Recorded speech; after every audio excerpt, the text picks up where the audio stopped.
Hello everyone. In this video, I'll guide you through how to fix the "sorry, something went wrong." For solutions, please visit error on Steam in a quick and effective way. First, completely close Steam and make sure it's not running in the background by checking your system tray or task manager. Next, restart your computer to clear any temporary glitches. Once your system is back on, relaunch Steam and try again.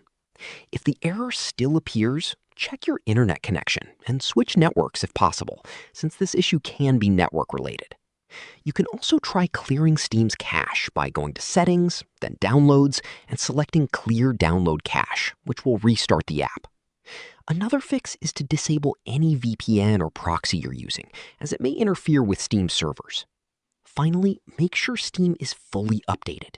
After these steps, the error should be resolved and everything should work normally again. Subscribe to the channel for more videos.